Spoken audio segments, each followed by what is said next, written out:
let's talk about or try to figure out what the hell Giannis Antetokounmpo is up to in Milwaukee. Because on one hand, the Greek Freak, has come out and he's been very adamant, like he's never going to be the guy, the star who demands a trade. He's loyal to Milwaukee, whatever. And he wants you to know, hey, he's the good guy. He's the loyal guy.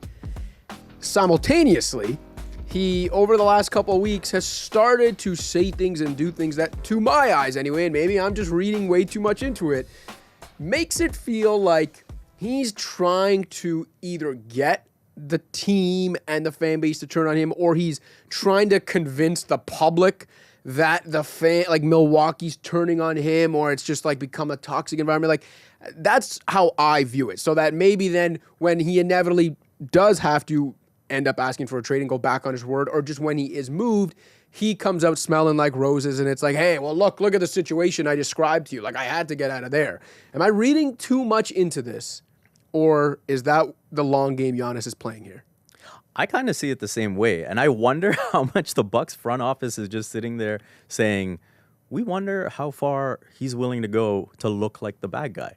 Because the one thing he's established is that he does not want to outright demand a trade. Right. And beyond that, it seems like he just has no clue on how to properly approach this if he's not doing that. Because when you look at him speak about other things in terms of like being the best player he can be, or being a leader, or, trying to win a championship, he says all the right things. But when it comes to how things have played out since the summer, which was probably his best opportunity to say, hey, you know what, I don't think this is going to work out. Heck, I probably would have got in the way of the Bucks making that move for Miles Turner and being like, hey, you don't have to do this. Like, let's just make a deal and move on and not, put this franchise under the gun for the next 5 years or whatever it may be. And I think now it's just a situation where both sides are kind of trying to call bluff, and we're just watching it play out in kind of an ugly fashion, or progressively uglier fashion. Yeah, he didn't want to grab the situation by the balls and demand a trade because of what that might look like, right? And instead now he's probably going to start looking like that anyway, Scott, because before I turn it over to you, like I'll kind of provide the context here. But so Please do. After the Bucks' last game, which was a yet another embarrassing and a blowout loss, Giannis said we're not playing hard, we're not doing the right thing, we're not playing to win, we're not playing together, our chemistry's not there. Guys are being selfish, trying to look for their own shots instead of looking for the right shot for the team. Guys are trying to do it on their own.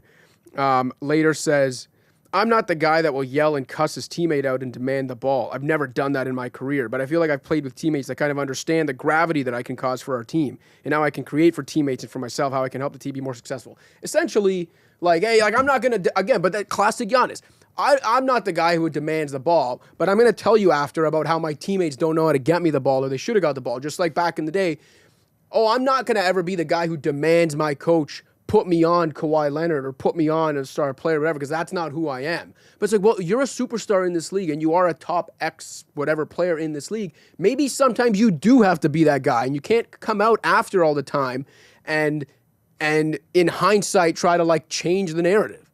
Yeah, I hate this. Like, I hate this. He looks like. Do you guys remember the Damian Lillard saga where he was like, I'll never be the guy that asks for a trade, and it went on and on and on and on, and then guess what? He asked for a trade and he ended up in Milwaukee with Giannis, who presumably watched this and then thought, oh, here's a good idea, I'll create it. No, you look bad, dude. Just to add on to that point, if you remember with Dame as well, because he was trying to do the same thing, he had that whole thing where like leading into, I don't remember which year's draft it was, he was like, the rumor or the report was that he had kind of told the Blazers, like, he'll wait and see what they do with their assets and with that pick before he makes a determination, even though anyone with a basketball brain could have looked at their situation and be like, they don't have the assets to do anything. And Dame obviously knew that, but he'd still be like, I'll give them a chance to keep me happy. And then when they don't do it, it's like, wow, they didn't do anything. It's like, yeah, you knew they didn't have the assets to do anything. Yeah, have the ball. He did wait for them to give his buddy Jeremy Grant there you go. some good money. The most money anyone's ever gotten in the world.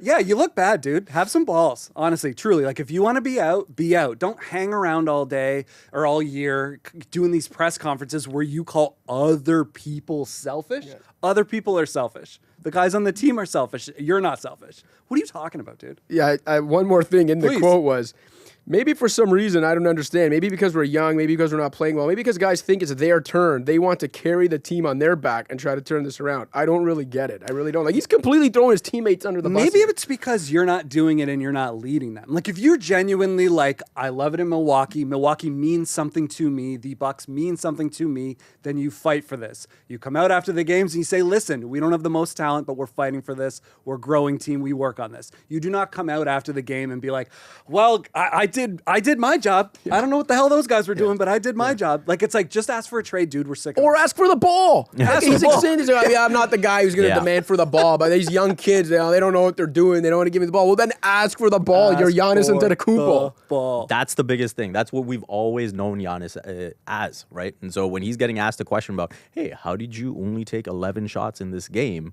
It's because we are accustomed to seeing Giannis take control of games, take games by the scruff of the neck and say, hey, I'm the best player in the league, or give that energy of this is what I do. Yeah. And inspire his teammates, inspire his team, and drag them, above and beyond what, they're capable of without him. And so I think that's the part that's missing now. And even his defensive metrics don't pop like they used to. And he's never going to go full James Harden and just not try at all. I don't think that's in his DNA. But I do think we're seeing a little bit of like, hey, you know what? If I can't reach that mountain peak that I'm used to aspiring for, then maybe I don't need to give the mountain peak of the effort that I'm used to. Yeah, and maybe this sounds ass backwards, but I might respect the James Harden method more. And like, I respect Giannis in that he's never going to completely tank his team like that in his own value. But like, hey, James Harden always knew, like, I used to say all the time, when the going gets tough, James Harden gets lost. But when James Harden wanted out, he told you he wanted out, and if you didn't move him, he ensured that the place became a toxic work environment until you shipped him out.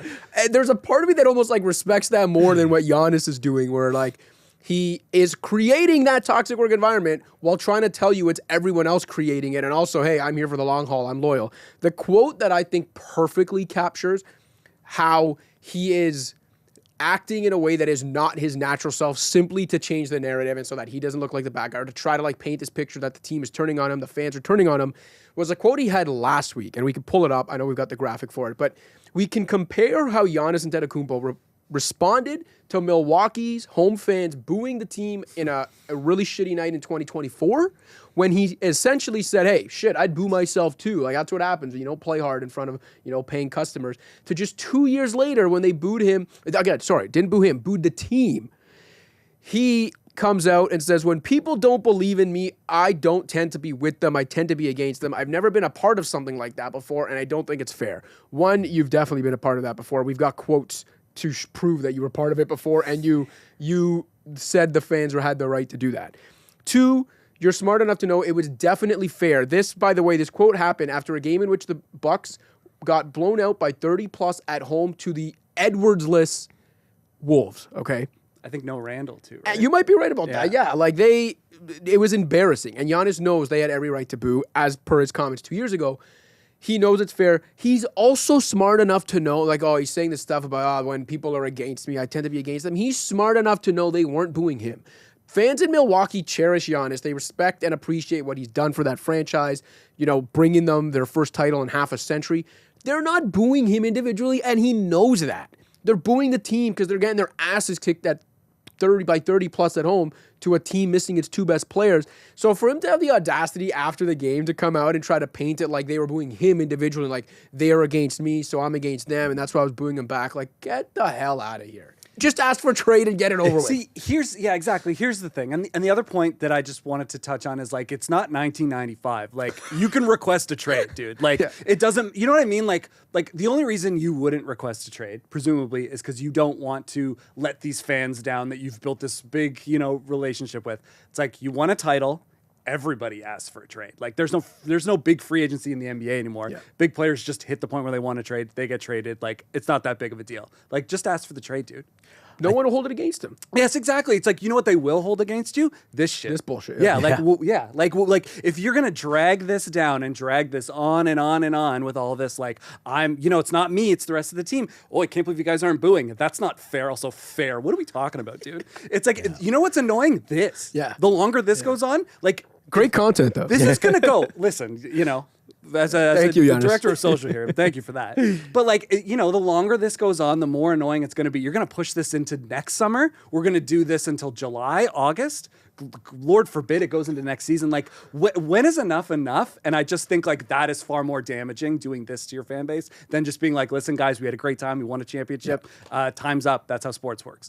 And I don't think he's actually come around to understanding that this would actually be doing right by the franchise. Yes. And when you think of all the ways, going back to my point about the Warriors, when you think about the things that they have done to keep him happy, the transactions they have made to make that championship possible, then to try and move Drew Holiday and get Lillard in, like they have consistently, even as much as we look at the Miles Turner deal and criticize it, and rightfully so, it was all out of trying to keep him happy. Yep.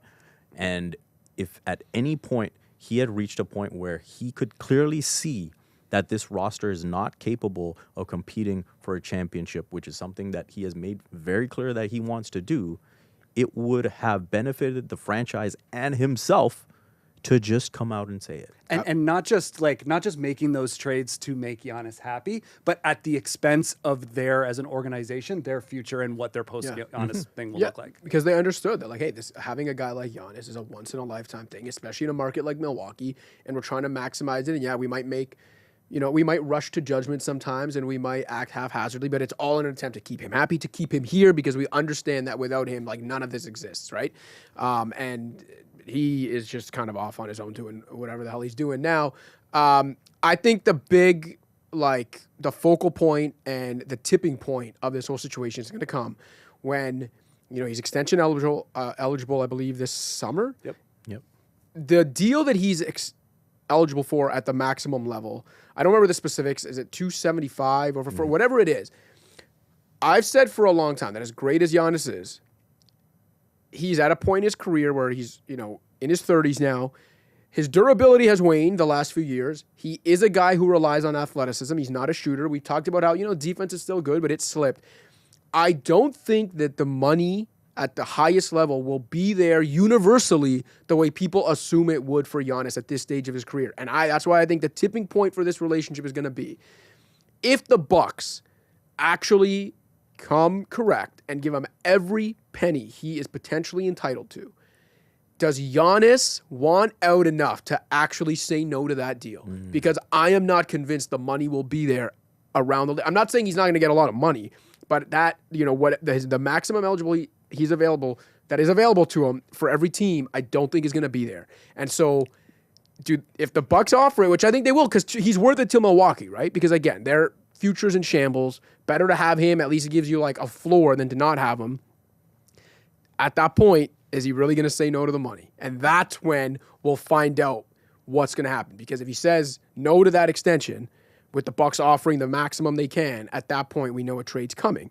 If he says yes to that extension, well then he's just going to shut up and happily cash those checks. Yeah, I think for me, I agree that, there might not be the range of teams that will offer that, but I think the key teams that he would want to be in the mix would offer that. I don't think there's any way the Knicks would shy away from that if there was a way to make a deal for him. I don't think the Heat would shy away from that. Hey, the Warriors, they're keeping that 2027 cap space clear. Yeah. So the Warriors, and then I don't know how the Lakers are going to pivot away from, post LeBron James. And so if you're Giannis, if you're saying those are the four teams possibly that you would be happy with, that you would consider, I think I'd be pretty confident that those teams would fork it up. Yeah, I agree. I think the odds of him accepting an extension in Milwaukee, though, because he's afraid he's not going to get the money elsewhere, would be an incredible. I never even considered that. And then when we're sitting here a year from now and he's like talking about how the fans have turned on him, and it's we'll just play the same hits over and over again, but he won't ask for a trade because hey, he's never the bad guy. And if you're the Bucks, you have to do that. That is the play. Right? Like at the end of the day, you have a once in a lifetime player for this franchise. You try to max it out for as long as you possibly can, and then you figure out the rest of the stuff later. Oh yeah, so you've it's on you to decimated offer your team that for years. Like you've decimated all of your long-term prospects. Like their only move is Giannis. Like it is just like everything is Giannis based until he tells them otherwise. Yeah. Well, we'll be watching and we'll be talking about it because we know this saga is nowhere near its end. We have Giannis to thank for that. So thanks, Giannis.